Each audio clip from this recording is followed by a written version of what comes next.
దేవుని వాక్యాన్ని చదువుకుందాం. పరిశుద్ధ గ్రంథమైన బైబిల్ గ్రంథంలో నుండి దేవుని వాక్యాన్ని చదువుదాం. సమూయేలు 2వ గ్రంథం 3వ అధ్యాయం. సమూయేలు 2వ గ్రంథం 3వ అధ్యాయం మొదటి వచనం. సౌలు కుటుంబీకులకును దావీదు కుటుంబీకులకును బహుకాలము యుద్ధములు జరుగగా దావీదు అంతకంతకు ప్రబలెను, సౌలు కుటుంబము అంతకంతకు నీరసిల్లెను. ఇక్కడ మనం రాజైన సౌలు దావీదు కంటే ముందుగా పరిపాలించిన రాజు, ఆయన కుటుంబాన్ని గురించి, దావీదు కంటే ముందుగా పరిపాలించిన రాజు కుటుంబాన్ని గురించి మనం ఇక్కడ ఆలోచన చేస్తూ ఉన్నాం. దావీదు కుటుంబాన్ని గురించి ఇక్కడ రాయబడి ఉంది. మరి 2 కుటుంబాల గురించి రాయబడి ఉన్న ఈ సంగతిని గురించి ఆలోచన చేస్తే 2 కుటుంబాలు ఇక్కడ ఉన్నాయి. ఒక కుటుంబము ప్రబలింది, అంటే వర్ధిల్లింది లేదా ఆశీర్వదింపబడింది. ఒక కుటుంబము నీరసిల్లింది లేదా దరిద్రములోనికి వెళ్ళిపోయింది, తగ్గిపోయింది, తక్కువ చేయబడింది అని రాయబడింది. ఎందుకని ఇలా 2 కుటుంబాలు, ఒక కుటుంబం ప్రబలటం, ఒక కుటుంబం తక్కువ కావటానికి గల కారణం ఏంది? రాజైన సౌలు దావీదు కంటే ముందుగా పరిపాలించినవాడు. తర్వాత దావీదు పరిపాలించాడు. వాళ్ళిద్దరి పేర్లు పెట్టి వాళ్ళిద్దరు కుటుంబాలను లేదా వాళ్ళ జీవితాలను, వాళ్ళ సంగతులను సూచించాడు దేవుడు. ఒకళ్ళు ప్రబలుట, ఒకళ్ళు తగ్గిపోవుట, ఒకళ్ళు ఆశీర్వదింపబడుట, ఒకళ్ళు ఆశీర్వదింపబడకపోవుట అనే సంగతి ఇక్కడ రాయబడి ఉంది. ఎందుకని ఒకళ్ళని అలా ఒకళ్ళు ఇలాగా రాయబడి ఉందంటే దేవుడు అలా చేయలేదు. దేవుడు అన్యాయస్తుడు కాడు. దేవుని యందు ఏ పక్షపాతము లేదు. దేవుడు న్యాయంగా న్యాయం తీర్చే దేవుడు. మనసు తత్వాన్ని బట్టి, మనిషి చేసే కార్యాలను బట్టి, ఒక మనిషి చేసే ఆ సంగతులను బట్టి దేవుడు వారికి ఆ సంగతులను నిర్ణయిస్తాడు. వాడు ఆశీర్వదింపబడే సంగతులు చేశాడా, దరిద్రంలోనికి వెళ్ళిపోయే సంగతులను చేశాడా అని వారి కుటుంబాలను జ్ఞాపకం చేసుకుంటే, సౌలు ఏ పనులు చేసి నష్టపోయాడు, దావీదు ఏమేమి చేయటం ద్వారా లేకపోతే దేవుని సన్నిధిలో ఎలా నడుచుకోవడం ద్వారా వర్ధిల్లాడు అనే దాన్ని మనం ఈరోజు చదువుకుందాం. వాళ్ళ జీవితాలను పోల్చుకోవాలి, మన జీవితాలని చూసుకోవాలి. వారు కూడా దేవుని సన్నిధిలో నడుచుకున్న వాళ్ళే. వారి జీవితాలను పోల్చుకోవాలి, మన జీవితాలని సరిచూసుకోవాలి. వారి జీవితాలతో మన జీవితాలను సరిచూసుకుంటే వాళ్ళ జీవితాల్లో ఉన్న సంగతుల్లో ఏ సంగతుల్లో మనము నడుచుకుంటా ఉన్నామో మనం కూడా వర్ధిల్లాలంటే ఏం చేయాలి? వర్ధిల్లకపోవడానికి గల కారణాలు ఒక వ్యక్తి జీవితంలో ఉన్నాయి కదా, వాటిని మనం జ్ఞాపకం చేయాలి. ఇద్దరున్నారుగా, ఇద్దరిని జ్ఞాపకం చేద్దాం. ఇద్దరిలో ఒకళ్ళు వర్ధిల్లకపోవటానికి, ఒకళ్ళు వర్ధిల్లటానికి కారణం చదువుదామనండి. ఇక్కడ 2 కుటుంబాలని మనకి ఇక్కడ జ్ఞాపకం చేశాడు కదా.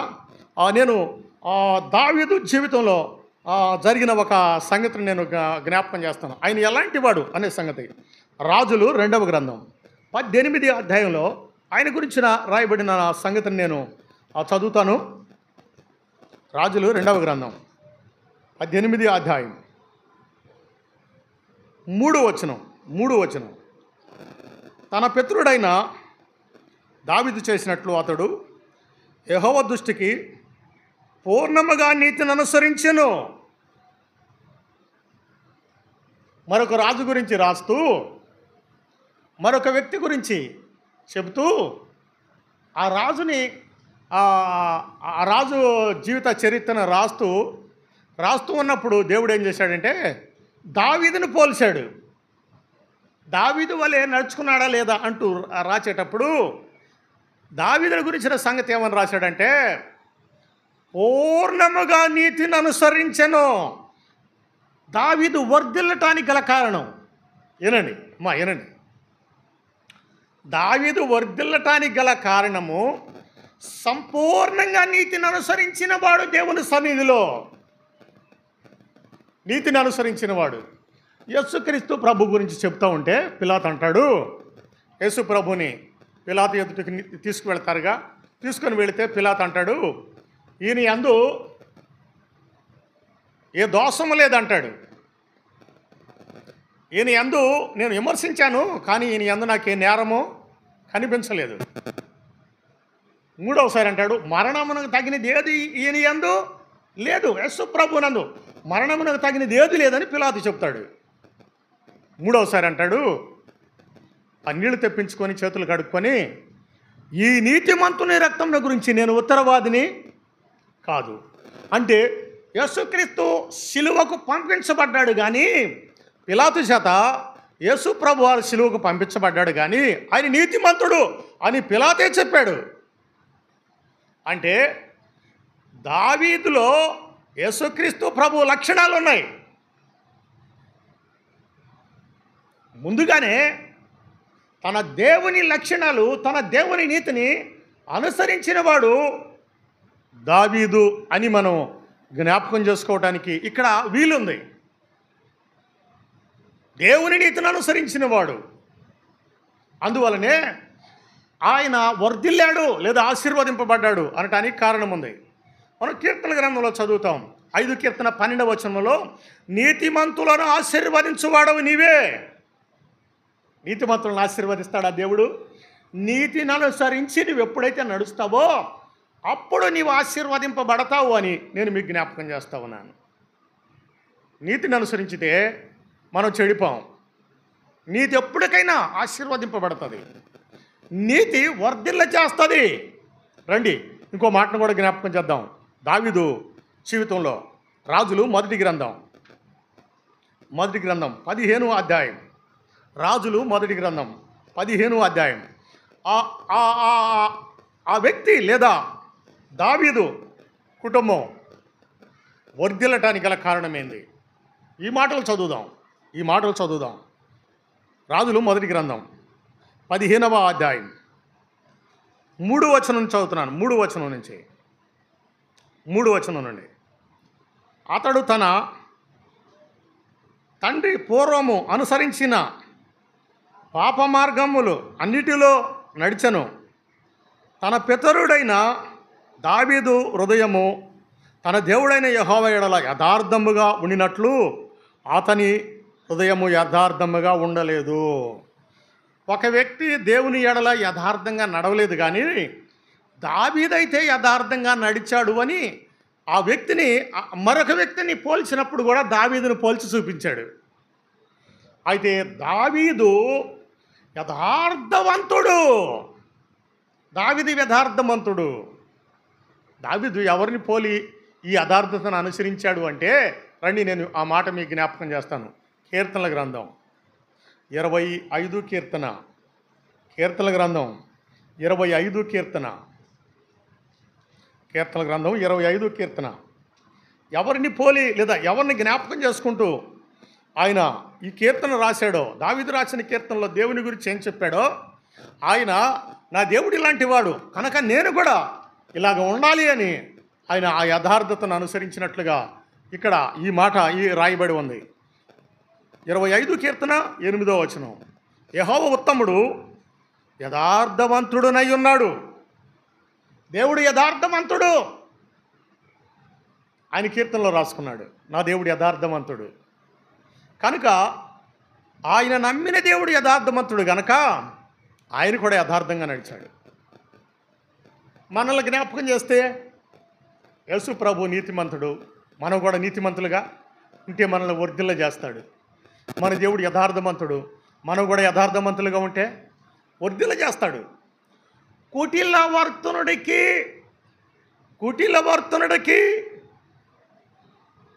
యథార్థత లేదు అంటే వర్ధిల్లలేడు, ఆశీర్వదింపబడలేడు. కుటిలవర్తనుడు ఆశీర్వదింపబడలేడు, లేకపోతే వర్ధిల్లలేడు అని ఇక్కడ జ్ఞాపకం చేశాడు. రాజైన సౌలు లేదా రాజైన దావీదు వారి 2 కుటుంబాలను ఇక్కడ జ్ఞాపకం చేశాడు. వారి 2 కుటుంబాల గురించి లేదా ఆ ఇద్దరి కుటుంబాల గురించి మనం ఆలోచన చేస్తూ ముందుకు వెళ్తా ఉన్నాం. రండి, ఒకళ్ళు ఎందుకని వర్ధిల్లటానికి కారణమేంది, మరొకరు వర్ధిల్లకపోవటానికి గల కారణమేందో చదువుకుంటూ ముందుకు వెళదాం. రండి, నేను ఇంకో మాట చదువుతాను. సౌలు జీవితంలో జరిగిన ఆ సంఘటన నేను మీకు జ్ఞాపకం చేస్తాను. ఎలాంటి వాడు అవుట ద్వారా తాను వర్ధిల్లలేకపోయాడో ఇక్కడ నేను జ్ఞాపకం చేస్తాను. సమూయేలు మొదటి గ్రంథం 15 అధ్యాయం. సమూయేలు మొదటి గ్రంథం 15 అధ్యాయం 22 వచనం. అందుకు సమూయేలు తాను సెలవిచ్చిన ఆజ్ఞను ఒకడు గైకొనుట వలన యెహోవా సంతోషించినట్లు దేవుడు సెలవిచ్చిన ఆజ్ఞ ఒక వ్యక్తి గైకొంటే దేవుడు సంతోషపడతాడు. వినాలి, దేవుడు ఒక ఆజ్ఞ సెలవిచ్చాడు అంటే ఆ ఆజ్ఞను మనం అనుసరించామంటే దేవుడు సంతోషపడతాడు. ఈ మాట సమూయేలు, దైవజనుడైన సమూయేలు రాజైన సౌలుకి జ్ఞాపకం చేస్తూ ఉన్నాడు. అన్నాడు, తాను సెలవిచ్చిన ఆజ్ఞను ఒకడు గైకొనుట వలన యెహోవా సంతోషించినట్లు ఒకడు దహన బలులు అర్పించటం వలన ఆయన సంతోషించున. ఆలోచించము, బలులు అర్పించుట కంటే ఆజ్ఞ గైకొనుటయు పొట్టేళ్లకు అర్పించుట కంటే మాట ఇనుటయు శ్రేష్టము. ఆరాధనకు వచ్చాం కదా, దేవుని ఆరాధిస్తాం కదా. ఆదివారం వస్తే చాలామంది దేవుని సన్నిధికి వెళ్ళి దేవుని ఆరాధిస్తారు. దేవునిని ఆరాధించుట కంటే కూడా దేవుని మాటకు లోబడి దేవునికి ఆరాధించటము శ్రేష్టము. దేవుని మాటకు లోబడకుండా దేవుని సన్నిధికి వచ్చి ఒకవేళ వాళ్ళు చప్పట్లు కొట్టినా, పాటలు పాడినా, స్తుతించినా, ఘనపరిచినా, గానము చేసినా దానివల్ల ఏమి ప్రయోజనం లేదు. ఎంత మొత్తుకున్నా ఏం ప్రయోజనం లేదు. మరి ఏం చేయాలి? దేవుని మాట లేదా దేవుని ఆజ్ఞ గైకొనాలి, దేవుని మాట గైకొనాలి అన్నాడు. సౌలు ఏం చేశాడు? రండి, నేను ఆ వచనం చదువుతాను. 25 వచనం. 24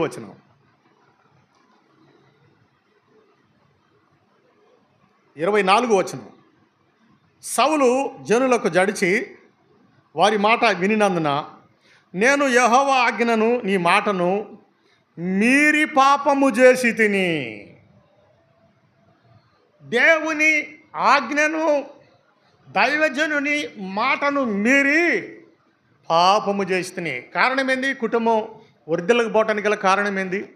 దేవుని సన్నిధి నుండి త్రోసివేయబట్టడానికి గల కారణం ఏంది? ఉన్నాడు, తాను 40 సంవత్సరాలు పాలించాడు, కానీ దేవునికి ఇష్టంగా 2 సంవత్సరాలే పాలించాడు. మిగిలిన 38 సంవత్సరాలు దేవునికి ఇష్టంగా పాలించలేదు. అంతేనా? మనం జ్ఞాపకం చేస్తే బాప్తిసం పొందిన మొదటి 2 సంవత్సరాలు దేవునికి ఇష్టంగా ఉండి ఉండొచ్చు. తర్వాత 40 సంవత్సరాలు 50 సంవత్సరాలు దేవునిలో గడపచ్చు, ఆరాధించుతూ గడపచ్చు. కానీ మిగిలిన సంవత్సరాలన్నీ దేవునికి ఇష్టమైనవేనా?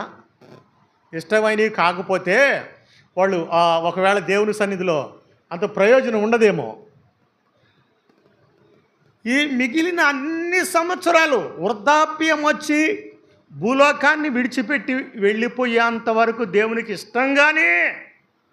ఇష్టంగానే ఆరాధిస్తూ గడపాలి, దేవుని ఆజ్ఞకు లోబడాలి అని చెప్పాడు. దేవుని ఆజ్ఞకు లోబడుట, దేవుని మాట వినుట, దేవుని మాట విని ముందుకు సాగుటలో దేవుని వాక్యాన్ని గురించి దావీదు ఎలా రాసుకుంటాడంటే,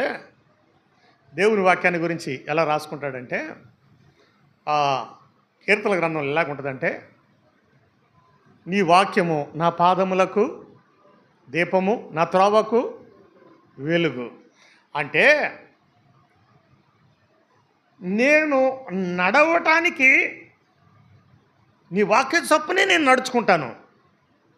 నీ వాక్యము చొప్పునే నా మార్గము నీవే. నిన్ను విడిచి నేను నడవను అని దేవునితో ప్రమాణం చేసుకుంటాడు. అంటాడు, నీ వాక్యము తేనె కంటేను, జుంటు తేనెలా దార కంటేను మధురమైనది. అది ఎంతో ఎంతో కోరదగినది. ఎంత కోరదగినదో అది ఎంతో కోరదగినది. తేనె కంటే మధురమైనది. దేవుని ఆజ్ఞను, దేవుని మాటను దావీదు అంతగా అంతగా ఆశించాడు లేదా అనుసరించాడు. అంటాడు, బంగారము కంటెను మేలిమి బంగారము కంటెను కోరదగినది. అంటే బంగారం కోరదగినది. బంగారం అన్నిటికంటే విలువగా చూస్తాం కదా. దానికంటే కూడా, బంగారం కంటే కూడా నేను వాక్యాన్ని కోరుకుంటా. బంగారము కంటేను, మేలిమి బంగారము కంటేను కోరదగినది నీ వాక్యము. నీ వాక్యము అవునా? అంత అంత అంత రుచిగా ఉంటుందా? నీ వాక్యము నా జిహ్వకు మధురము. దేవుని వాక్యాన్ని ఎంతగా దావీదు కోరుకున్నాడో. అంటే నీ మాటలు నేను చెప్పటం అంటే నాకు చాలా రుచిగల పదార్థాలు కోరుకుంటాం కదా. నాలుక రుచిని కోరుకుంటుంది. నాలుక రుచిని కోరుకుంటుంది. అంటే అన్నిటికంటే రుచిగల్లాది ఏదైనా చెప్పాడంటే వాక్యము. అన్నిటికంటే రుచిగల్లాది వాక్యము. నీ మాటలు చెప్పాలి అని, నీ పాటలు పాడాలి అని, నీ మాటలు చదవాలి అని నాకు ఆశ ఉంది. నాకు ఆశ ఉంది. ఉందా అమ్మ? ఉందా ఆశ? ఉందా? పాటలు పాడాలి అని, ఆరాధించాలి అని, ప్రార్థన చేయాలి అని, స్తోత్రం చెల్లించాలి అని, కృతజ్ఞతాస్తుతులు చెల్లించాలి అని ఆశ ఉంది. దావీదుకి ఆశ ఉంది. దావీదుకి ఆశ ఉంది. వర్ధిల్లాడు అంటే ఆశీర్వదింపబడ్డాడు అంటే, ఆశీర్వదింపబడకపోవటానికి గల కారణాలు, సౌలు ఎప్పుడు దేవుణ్ణి ఆరాధించినట్టుగా లేదు. బలులు అర్పించాడు కానీ ఏదో సందర్భాన్ని బట్టి ఇప్పుడు బలి అర్పించాలి కాబట్టి అర్పించాడు కానీ దేవుని మీద ప్రేమతో బలి అర్పించినట్టుగా ఎక్కడా లేదు. కానీ దావీదు దేవుని మీద ప్రేమతో లేదా దేవునికి భయపడి, దేవునికి నేను ఇవ్వాలి అని, చెయ్యాలి అని దేవుని మీద మనసు కోరికతో చేశాడు. దావీదు గురించి చెప్పాలి అంటే చాలా సంగతులు ఉంటాయి కదా. సౌలు గురించి చెప్పాలి అంటే కూడా చాలా సంగతులు ఉన్నాయి కానీ అవి ఏ సరైన సంగతులు కావు. రండి, నేను ఇంకా ఒక సంగతి నేను మీకు జ్ఞాపకం చేస్తాను. దావీదు, సౌలు వాళ్ళ జీవితాల్లో ఒకళ్ళు వర్ధిల్లటానికి, ఒకళ్ళు వర్ధిల్లకపోవడానికి గల కారణం ఏందో ఈరోజు మనం చదువుకుంటా ఉన్నాం కదా. సరే, మనం ఎంత మాత్రము దేవుని ఆజ్ఞను అనుసరిస్తున్నామో, దేవుని వాక్యాన్ని పాటిస్తున్నామో, దేవుని వాక్యం అంటే ఇష్టము కలిగి ఉన్నామో చూసుకుంటే మనం కూడా వర్ధిల్లుతామని నేను మీకు జ్ఞాపకం చేస్తూ ఉన్నాను. రండి, సమూయేలు మొదటి గ్రంథం 24 అధ్యాయం లేదా 26 అధ్యాయం. సమూయేలు మొదటి గ్రంథం 26 అధ్యాయం 9వ వచనం. ఇక్కడ దావీదును చంపాలి అని సౌలు వెంటబడతా ఉన్నాడు. దావీదు తప్పించుకొని వెళ్తూ ఉంటే ఒక చోట దొరికాడు. ఎవరు దొరికారంటే సౌలు దొరికాడు దావీదుకి. దావీదు దొరకలా. దావీదు కంటే ముందు దేవుడు సౌలుని అభిషేకించాడు రాజుగా. ఇశ్రాయేలీయులకు రాజుగా అభిషేకించాడు. తైలముతో సమూయేలు చేత అభిషేకించబడ్డాడు రాజైన సౌలు. కానీ దానిలో నిలిచి ఉండలేకపోయాడు. ఆ అభిషేకాన్ని పోగొట్టుకున్నాడు. అయితే సౌలు సరిగా నిలిచి ఉండలేదు అని దేవుడు సమూయేలు ద్వారా మళ్ళీ దావీదుని కూడా అభిషేకించాడు. దావీదుని కూడా అభిషేకించి దావీదుని అభిషేకించాడు కాబట్టి దావీదుని ఉండనివ్వకూడదని సౌలు వెంటబడతా ఉన్నాడు. ఒక రాత్రి పండుకొని నిద్రపోతా ఉన్నాడు సౌలు. ఆ కళ్ళములో ఈయన ఉన్నాడు. ఈయన వెళ్ళి చంపేదానికి అవకాశం ఉంది దావీదుకి. దావీదు పక్కన ఉన్న వాళ్ళు అన్నారు, సౌలు పక్కనే వేట కూడా ఉంది, ఆ వేట తీసుకొని అక్కడే పొడిసి చంపివేస్తే మన సమస్య తీరిపోద్ది అన్నారు. దావీదు ఏమన్నాడో తెలుసా? రండి, ఆ మాట రాశాడు ఇక్కడ. దావీదు ఏమన్నాడు? సమూయేలు మొదటి గ్రంథం 26వ అధ్యాయం 9వ వచనం. దావీదు నీవు అతన్ని చంపకూడదు, యెహోవా చేత అభిషేకము నొందిన వాణ్ణి చంపి నిర్దోషగుట ఎవనికి సాధ్యము కాదు. అతడు యెహోవా చేత అభిషేకించబడినవాడు, అతన్ని మనము చంపకూడదు. ఇప్పుడు సువార్త చెప్తా ఉంటే చాలా చోట్ల సేవకులను కొడుతున్నారుగా, కొట్టొచ్చా? మళ్ళీ పేడ నీళ్ళు కలిపి పోస్తారు, పోయొచ్చా? చాలామంది అలా చేస్తున్నారు. అయినా సేవకులు ఏం చేస్తారంటే మౌనంగా వచ్చేస్తున్నారు. వీళ్ళు మౌనంగా రావటానికి గల కారణం ఏంటంటే దేవుని ప్రేమ వీళ్ళు చూపిస్తున్నారు, వాళ్ళేమో సువార్త చెప్పకూడదని కొడుతున్నారు. అంతే. దావీదు ఏమన్నాడంటే, దావీదు దేవుని ప్రేమ చూపించాడు అక్కడ. దేవుని ప్రేమ చూపించాడు అక్కడ దావీదు. దేవుని ప్రేమ చూపించి దేవునికి భయపడ్డాడు. దేవునికి భయపడ్డవాడు ఎక్కువ ఇలా చేస్తాడు. దేవుని చేత అభిషేకించబడ్డాం కదా, అభిషేకించబడినవాడు కదా, అతన్ని మనం ముట్టవద్దు. మరి ఎలా? అతను ఎలా చనిపోతాడంటే, దేవుని చేత అభిషేకించబడినవాడు లేదా బాప్తిసం పొందినవాడు, దేవునిని ఆరాధించేవాడు తప్పు చేస్తే, వాడు చెడ్డవాడైతే వాడు ఎలాగైనా చనిపోతాడు, కానీ మనం మాత్రం చంపొద్దు. అంతేనా? ఏమా, బాప్తిసం పొందినాక వాడు ఇష్టానుసారంగా జీవించాడంటే వాడు ఏదో ఒక విధమైన దుర్మరణం పొందుతాడు. మనం చంపొద్దు, మనం చంపమని మనం చెప్పొద్దు. దేవుడే చూసుకుంటాడు. దేవుడు చూసుకోవలసిన సంగతులు ఉన్నాయి. కానీ దావీదు అన్నాడు, మనం ముట్టుకోవద్దు, మనం చేయవద్దు. మనం ఎందుకని చేయకూడదు? రండి, ఈ మాటను మనం చదువుదాం. సమూయేలు మొదటి గ్రంథం 24వ అధ్యాయం 19వ వచనం. 24వ అధ్యాయం 19వ వచనం. ఒకనికి తన శత్రువు దొరికిన ఎడల మేలు చేసి పంపిస్తాడా అమ్మా? పంపిస్తాడా?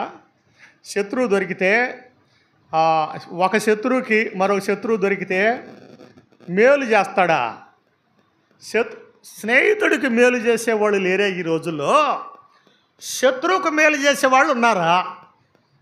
ఏమా, ఉన్నారా? స్నేహితుడికే మేలు చేయరే, తన కుటుంబ సభ్యులకే మేలు చేయరే, తల్లిదండ్రులకే మేలు చేయరే, అన్నదమ్ములకే మేలు చేయటం లేదే ఈ రోజుల్లో. శత్రువుకు మేలు చేసేవాళ్ళు ఉన్నారా? ఉన్నారా? దావీదు చేస్తాడు. వర్ధిల్లటానికి గల కారణమేంది? వర్ధిల్లటానికి గల కారణమేంది?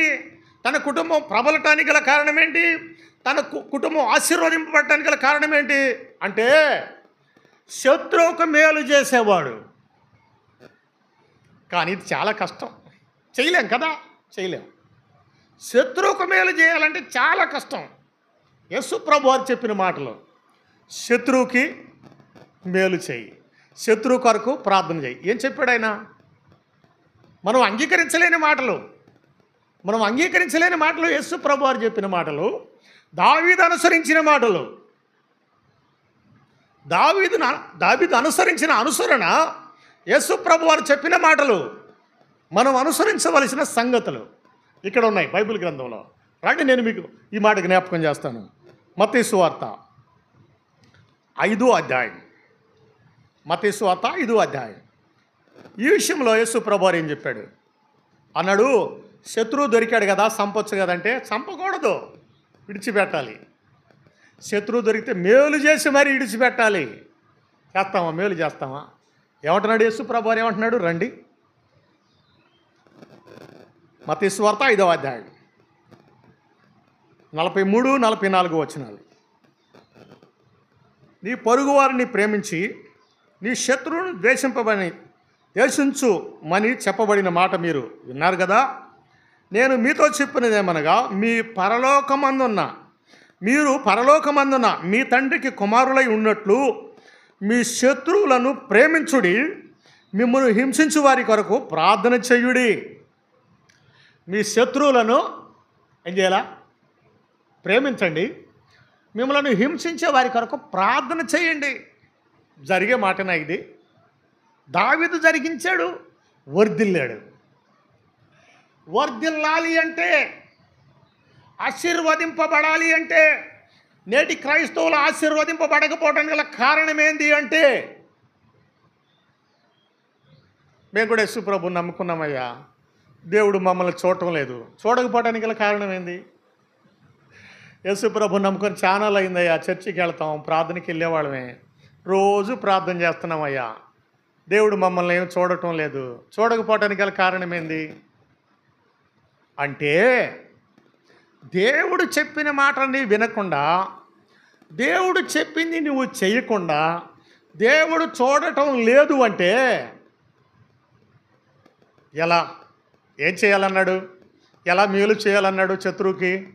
రండి, నేను ఇంకో మాట చదువుతాను. రోమిలికి రాసిన పత్రిక 12వ అధ్యాయం. రోమిలికి రాసిన పత్రిక 12వ అధ్యాయం 20వ వచనం. కాబట్టి నీ శత్రువు ఆకలి కొని ఉంటే అతనికి భోజనం పెట్టుము, దప్పిక కొని ఉంటే దాహమిమ్ము. అలాగూ చేయటం వలన అతని తల మీద నిప్పులు కుప్పగా పోయిదు. ఈ శత్రువు ఆకలి కొని ఉంటే ఏం చేయాలా? భోజనం పెట్టాలి. దాహం కొని ఉంటే నీళ్ళు ఇవ్వాలి. అలా చేస్తామా? చేస్తారా? ఆకలి కొని ఉంటే వాళ్ళు చావు కొరకు ఎదురు చూస్తారు, కనుకనే ఆశీర్వదింపబడలేకపోతా ఉన్నారు. శత్రువు ఆకలి కొని ఉంటే మిత్రుడికి న్యాయము చేయలేని నేటి క్రైస్తవ లోకము శత్రువుకు న్యాయం చేస్తుందా?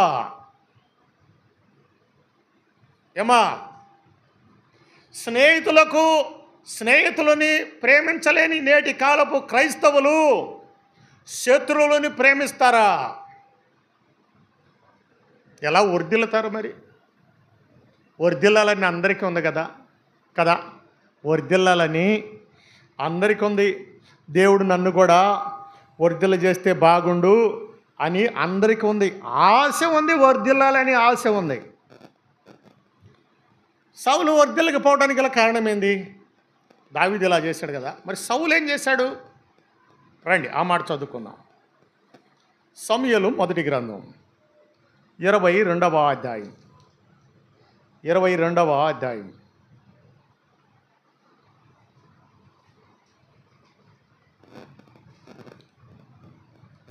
ఒకటి వచనం.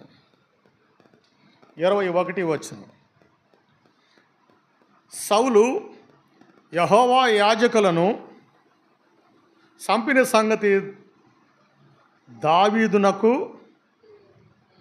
తెలియజేయగా, ఎవరిని చంపాడంట? ఎలా ఉండగా చంపాడో తెలుసా? 18వ వచనం చదువుతాను రండి. 18వ వచనం. రాజు దోయేగుతో, నీవు యాజకుల మీద పడుమని చెప్పాను. అప్పుడు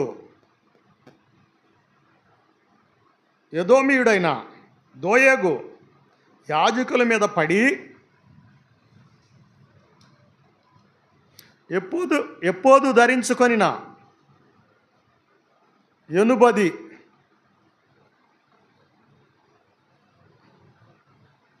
ఐదుగురిని 85 ఆ దినమందు హతము చేసెను.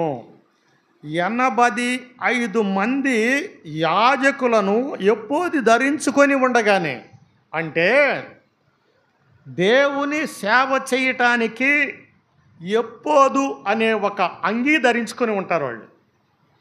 ఆ అంగీని ధరించుకొని ఉండగానే, అంగీని ధరించుకొని ఉన్న యాజకులను 85 మందిని చంపించాడు. దేవుని చేత అభిషేకించబడిన యాజకులను. దావీదేం చెప్పాడు మరి ఈ విషయంలో? యెహోవా చేత అభిషేకించిన వారిని చంపి ఎవడో నిర్దోషి కాలేడు. యెహోవా చేత అభిషేకించిన వారిని చంపి ఎవడు నిర్దోషి కాలేడని దావీదు చెప్పాడు. సౌలు దేవుని భయం లేకుండా యాజకులను 85 మందిని ఎపోదు ధరించుకొని సేవ చేసే ఆ దుస్తులు ధరించుకొని ఉన్నవారినే ఉన్నట్టుగానే చంపించి వేశాడు. కత్తి చేత చంపించి వేశాడు. ఎలా వర్ధిల్లుతాడు? వర్ధిల్లకపోవడానికి గల కారణం ఆయన జీవితాన్ని, ఈయన జీవితాన్ని ఈ 4 గ్రంథాల్లో, లేదా వాళ్ళ జీవితాలు, ఈ 2 గ్రంథాల్లో వాళ్ళ జీవితాలు ఉన్నాయి. సమూయేలు మొదటి గ్రంథం, 2వ గ్రంథం. వీటిని నేను పరిశీలన చేసుకుంటా వస్తూ ఉంటే, వాళ్ళు ఎక్కడ ఏ విధమైన స్థలాల్లో వాళ్ళు ఏ విధమైన సంగతులు చేస్తూ వస్తే ఒకళ్ళు వర్ధిల్లారు, ఒకళ్ళు వర్ధిల్లలేదు. కారణం ఏందని నేను ఆలోచన చేశాను. ఇద్దరిని పిలిచిన వాడు దేవుడే కదా. మొదటిగా సౌలుని పిలిచాడు, ఆయన్ని అభిషేకించాడు, రాజుగా ఇశ్రాయేలు మీద 40 సంవత్సరాలు చెప్పాడు. కానీ 2 సంవత్సరాలే ఆయన ఇష్టముగా పరిపాలించాడు, దేవునికి ఇష్టంగా. దావీదును కూడా పిలిచాడు, దావీదు 40 సంవత్సరాలు పరిపాలించాడు. కానీ 40 సంవత్సరాలు సంపూర్ణంగా దేవునికి లోబడి పరిపాలించాడు.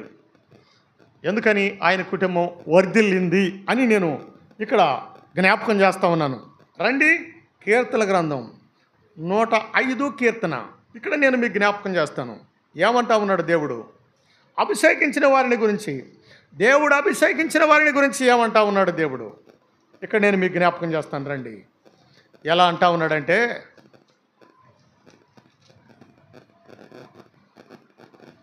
నూట 5 కీర్తన 14వ వచనం. నేను అభిషేకించిన వారిని ముట్టకూడదనియు, నా ప్రవక్తలకు కీడు చేయకూడదనియు ఆయన ఆజ్ఞ ఇచ్చి. ఏమైందంట? ఏమైంది? వినండి. నేను అభిషేకించిన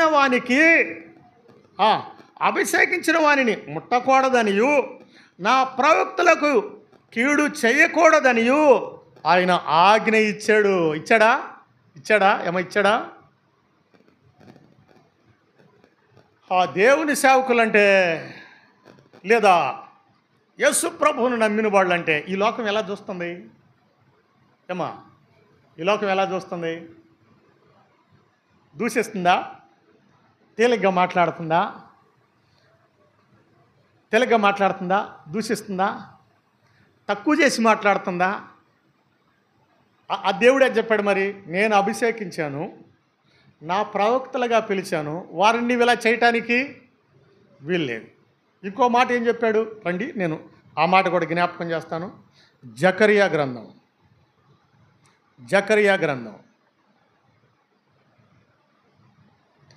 2వ అధ్యాయం. జకరియా గ్రంథం 2వ అధ్యాయం. ఒక మాట చదువుతాను ఇక్కడ. జకరియా గ్రంథం 2వ అధ్యాయం.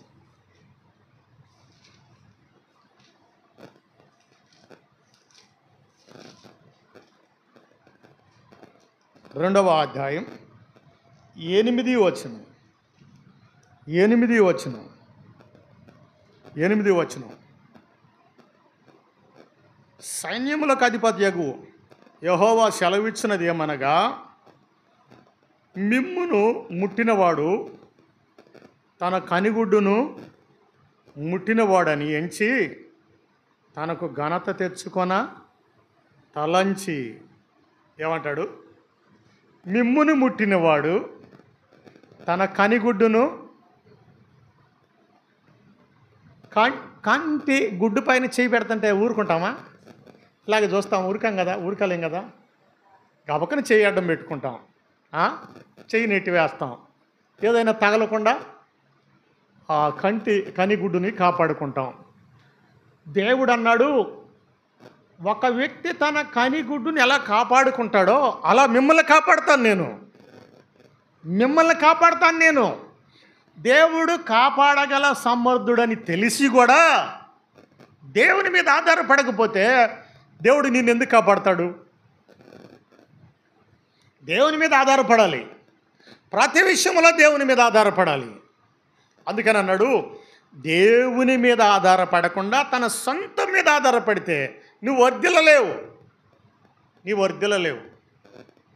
సౌలు తన బలం చూసుకున్నాడు, తన శక్తి చూసుకున్నాడు, తన సైన్యాన్ని చూసుకున్నాడు, తన జనులను చూసుకున్నాడు, తన చేతిలో ఉన్న కత్తిని చూసుకున్నాడు, కానీ దేవుని చూడలేదు. దావీదు ఎన్ని ఉన్నా దేవునినే చూశాడు, దేవునికే భయపడ్డాడు, దేవునికి లోబడ్డాడు. కనుకనే దేవుడు ఆయన్ని వర్ధిల్ల చేశాడు అని మనం ఇప్పుడు జ్ఞాపకం చేసుకుంటా ఉన్నాం. రండి, నేను ఇంకొక మాట జ్ఞాపకం చేస్తాను. దావీదుని గురించి ఒక మాట, అలాగనే రాజైన సౌలు గురించి ఒక మాట చదువుదాం.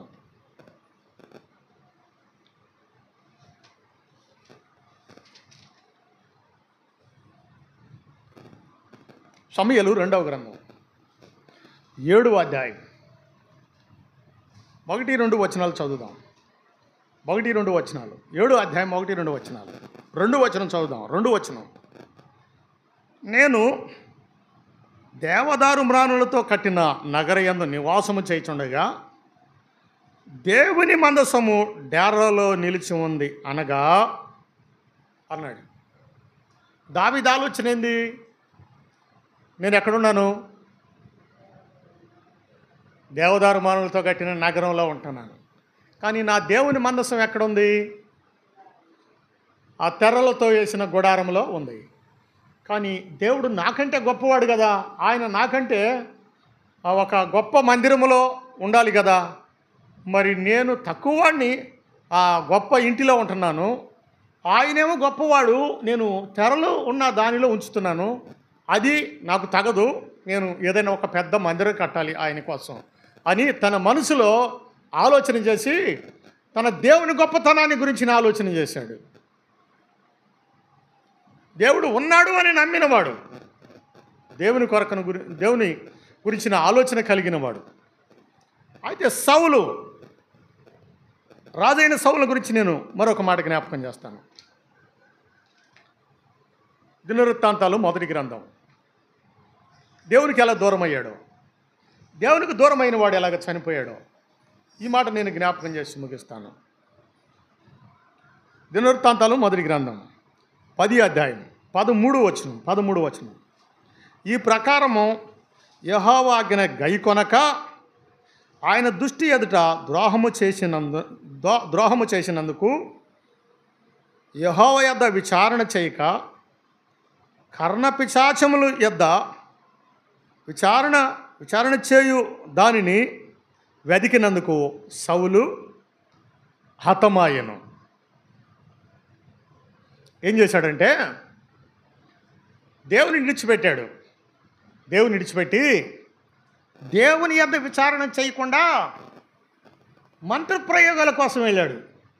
ఈ రోజుల్లో క్రైస్తవులు కూడా దేవుని విడిచిపెట్టి ఎంతమంది మంత్రప్రయోగాలకి వెళతా ఉన్నారు?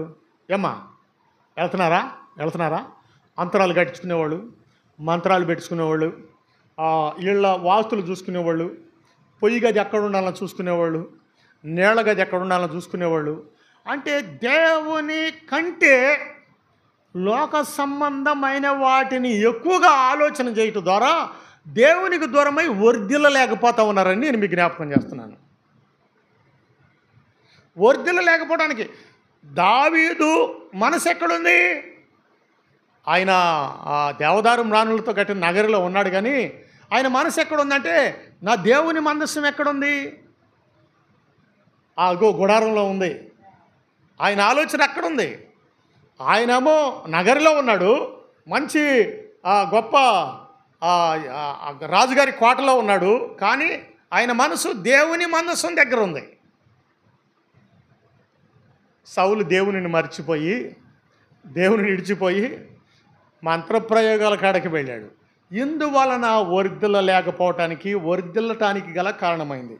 మనం కూడా వారిద్దరి జీవితాలు వారు ఎలాగ దేవుణ్ణి వెంబడించారు, ఎలాగ దేవుణ్ణి వెంబడించలేకపోయారు, వారిని గురించిన ఆలోచన చేసి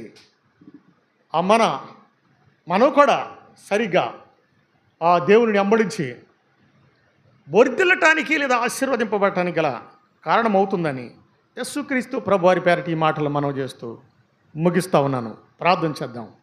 ప్రార్థన.